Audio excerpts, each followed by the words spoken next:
Ah, winter. It's the most wonderful time of the year. Everybody's just wrapped in blankets and chilling by the fireplace all day while they're baking cookies, drinking hot cocoa, and watching their favorite Christmas movie. It's all wonderful, isn't it? Wrong. Absolutely wrong. Dude, I hate winter. Winter is literally just life on hard mode with absolutely no returns, apart from, not freezing to death or slipping on ice and fracturing all 260 bones inside of your body. The funny part is that I didn't realize how much I actually disliked winter up until I started driving and had to become a responsible adult with shit to do. So yeah, in this video I'm gonna be venting about why I hate winter and why winter hates me. So without any time to waste, producer, play the intro. What we talking with me, fuck 'em up, keep it till almost out at 13. Turbos pull up me, he ain't catching me.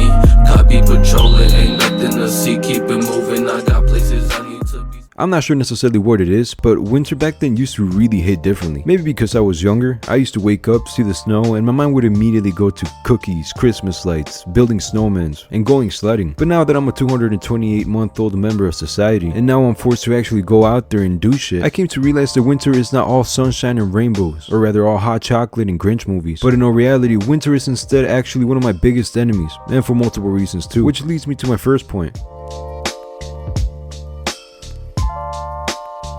You see, during winter, everything is seemingly harder for no good reason. Think of any activity that requires you going outside of your house, and that should become 10 times more difficult just because it's winter. Look, for example, taking out the trash. Taking out the trash in the summer at most takes you like 2 to 3 minutes. That's including getting the trash from inside the house to the trash bin, and then taking the trash bin out into the street so it gets picked up. That's 2 to 3 minutes right there, no problem. Now that very same activity that felt like a minor chore to do in the summer turned into a 5 to 10 minute mission during the winter. And it's funny because in between those 5 to 10 minutes, you spend half of that time getting ready to actually go outside rather than spending it getting the trash outside of the house. Because unlike in summer where you can walk out naked if you really wanted to, in the winter you have to prepare yourself like you were getting ready to fight a fucking polar bear. I'm talking you have to put on a heavy ass coat, a pair of pants, some tactical military grade boots that were meant to be used in Alaska, and that's just stage 1, dude. Because after you walk out of the house looking like a shitty Comic-Con cosplayer, you have to worry about not becoming a victim of the jigsaw trap we call ice. But you know what, we're gonna get into that a little later. Now, not only does winter make things harder when going outside, but it also takes a toll on the things going on inside your house. For example, waking up. Waking up during the winter is for some reason 10 times harder than waking up during the summer, or during any other season for that matter. The sleepiness and coziness that a bed has during a cold ass winter morning is something that no amount of melatonin would ever be able to produce, which it's cool for going to sleep, but when waking up, bro, oh my god, it's like what I would imagine heroin feels like, bro, cause god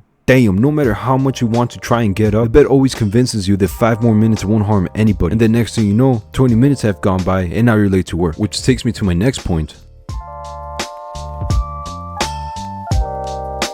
Driving in the winter is just like a vacuum cleaner. It sucks. Not only just driving, but being able to put yourself in a position where you're actually able to drive sucks. What do I mean by that, you might be asking? Well, if you don't live in a state where it snows like there's no tomorrow, here, let me explain it to you. You know how usually you just hop in your car, wait maybe 5 minutes for it to warm up, and you maybe even use some wiper fluid to get the dust out of your windshield, and then you're good to go? Well, for the rest of us, who might as well live in Antarctica, it ain't that easy, buddy. There's real effort being put into actually being able to get on the road. For example, going off what I said in the last section, let's say your bed convinces you to chill for 5 more minutes. In other places, you would have gotten up and said, oh, we're late to work, hopped in your car real quick, said, you know what? Forget about the engine, it will get warm on my way over there, and leave. Over here, as soon as you step foot out of your home, you are met with this atrocity right here. Now this right here, ladies and gentlemen, pisses me off a lot actually. If you live in an Antarctica-like state, you know exactly what I'm talking about, because this shit right here is very deceiving. It looks like you can just scrape it off with a snow scraper, but once you actually do it, there's a beautiful sheet of ice, the coldest ice you've ever seen in your life, just sitting there, blocking the view, just having a good time. And it's some bullshit, bro. And God forbid you don't have a remote starter installed in your car, because now not only is there a buffet of ice just waiting for you, but now you also have to walk into a drivable freezer to turn on your car, which adds another 10 or 15 minute wait. But let's say you got through all of that, right? Let's say you got some snow on your pants, you almost lost 2 fingers to the cold, all for the sake of being able to actually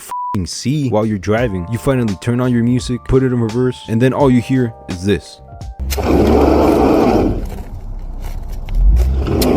Congratulations, you didn't clean the driveway, and now you're stuck in the snow. So after switching gears from reverse to drive 2 times in a row, and now accepting the fact that you are actually stuck, you now have to exit your warm car, go and get the shovel, come back, remove the 5 feet of snow that are keeping your wheels traction hostage, and getting a minor back workout in, all before you even leave your house. So after getting even more snow all over your clothes, and yet again coming close to getting hypothermia, you did it. You're no longer stuck, and it's only then, 30 minutes later, that you can finally hit the road. All of that just to realize realize that the mission has barely started. You see, driving in the snow is a different type of human bonding. Everybody drives at 20 miles an hour at most, because everybody knows that if you hit the throttle a little bit too hard, you're going to violently spin out and end up looking like a giant fidget spinner in the middle of the freeway. Oh, and also another thing, when you're driving in the snow, bro, hills are constantly preying on your downfall. You see, one time I made the mistake of taking a road that was headed downhill. Best believe I'm never doing that shit again. And it's that day that I learned that no matter how hard you press those brakes, the only thing that's going to be braking is your heartbeat when you realize that the car is not stopping. Alright, but let's say that instead of making the mistake I did of trying to avoid traffic by taking a road headed down a hill, instead you ended up saying, you know what?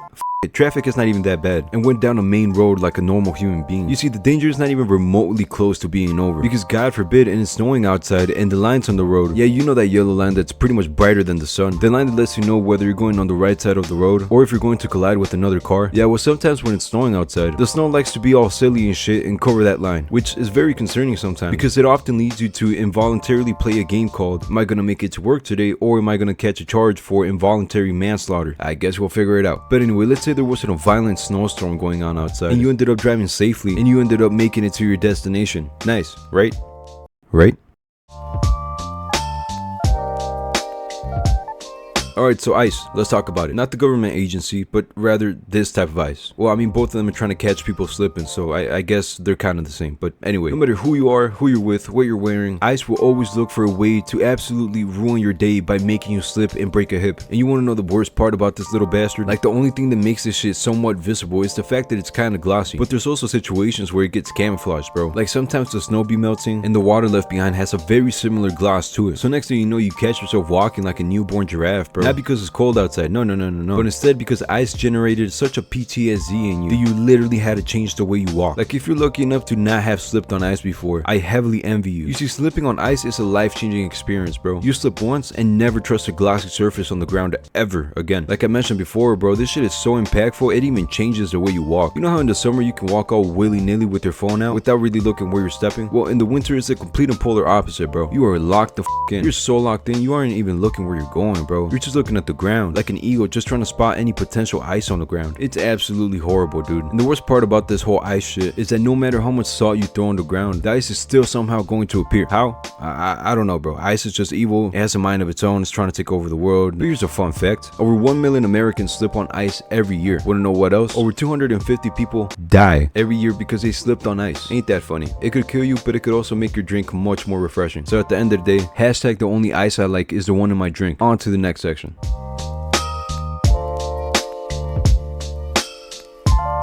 Now, out of everything that I mentioned in this video, this one in particular pisses me off the most. Because seriously, bro, why the f is it completely dark outside at the ripe hour of 3 p.m? Come on, dude. So not only are we dealing with the snow making every aspect of life harder, ICE trying to murder us at every chance it gets, and having to dress up like we're about to fist fight a group of penguins, but you're telling me that the most amount of light we get is a crisp 6 hours? Excuse me? That's just up. I mean, I can't be the only one who feels like this whole daylight saving shit is low-key useless, right? Sometimes it feels like it's all just a huge social experiment, like something somebody did when they got bored, bro. Alright, now hear me out. Apparently, daylight savings was created with the intent of reducing electricity use, boosting retail and outdoor activities, and improving traffic safety. Now, I don't know what happened or who up, but I think we can all agree that this ended up producing the exact opposite, reducing electricity use. Bitch, it's winter, it's cold outside, and it gets dark at 3 p.m. You must be smoking crack if you think the electricity bill is reducing in any way, shape, or form. You best believe the PS5, the heater, and the TV are gonna stay on 24/7, dude. Boosting retail? Retail passed away ever since Amazon stepped in, bro. And even then,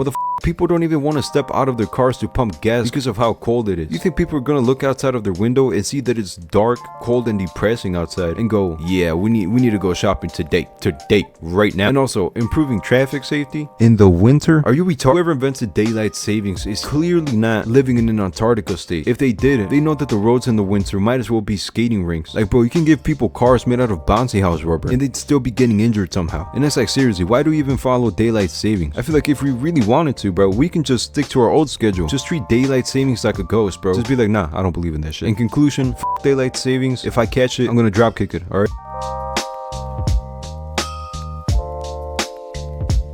Alright Chad, so in conclusion, we're currently going through the most humbling season of the year. It's the season where nature keeps on reminding us that we're some ass, weak ass little humans to think a little ass code is going to take us a long way, and we're constantly getting bullied about it in every way possible. Winter is essentially a survival of the fittest test. It throws people into a character building arc that pretty much nobody asked for. Regardless though, spring is almost here. No, it's not, but I gotta keep saying that so I can cope. But anyway, if you see this video during Christmas, Merry Christmas to all of you. Otherwise, Happy New Year. Bitch tryna get wife, but my dick, she can't get up. Smoke up by the thought, if you want it, we could get up. Locked out on the boot, bullet tech ain't have to get up. Bitch want my loot, what she want